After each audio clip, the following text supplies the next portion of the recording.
எல்லா ராசிக்காரங்களுக்கும் ஒன்று தான் சொல்ல போகிறேன். ஜூனுக்கு முன்னாடி, ஜூனுக்கு அப்புறம். ஜூனுக்கு முன்னாடி குரு பகவான் ஆக்சுவலாக 3ஆம் இடத்துல இருக்கார். வருடத்தின் துவக்கத்தில் ஜனவரி 1ஆம் தேதி குரு பகவான் 3ல் இருக்கார். 12 குடையவன் 3ல் மறைந்து விபரீத ராஜயோகம் பெறுகிறார். சனி 7 சனியாக இருந்தவர் நடுவில் கொஞ்சம் வக்கரமாகி கல்லுண்ட குரங்கெல்லாம் மாறி நிறைய டார்ச்சர் பண்ணார். அவர் இப்போ நார்மல் சனியாக மாறிட்டார்.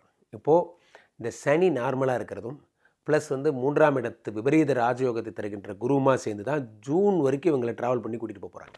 ஓகே, அதில் என்ன நடக்கும் அப்படின்னா, என்று 12 குடைவன் 3ல் மறைந்து விபரீத ராஜயோகம் பெற்றானோ செலவுகள் எல்லாம் சுப செலவாக மாறுகின்ற யோகம் இவர்களுக்கு ஜனவரி 1லேருந்து ஸ்டார்ட் ஆகும். வேணா பாருங்கள், வீட்டில் ஒரு நல்ல செய்தி நடக்கும். டும் டும் டும் சத்தத்தோடு தான் இந்த 2026 பிறக்கும்.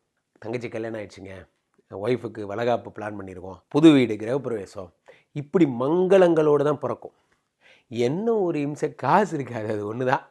மற்றபடி 3ஆம் இடத்துல குரு பகவான் அள்ளி கொடுப்பார். வேற என்ன சுப செலவு சொல்லு, அப்புறம் வேற என்ன சொல்லு, இல்லைங்க அதான் அந்த எனக்கு கல்யாணம் ஆயிடுச்சு, தங்கச்சிக்கும் சொல்லு, அப்படி எழுது, இந்த வருஷம் அவளுக்கும் ஓகே பண்ணிடலாம். ஐயோ நீ பாட்டுக்கு எழுதிட்டே போனால் செலவுக்கு காசு இல்லைப்பா. அந்த மாதிரி வரிசையாக லிஸ்ட்டு போட்டு எல்லாருக்கும் நன்மை பண்ண போகிறார்.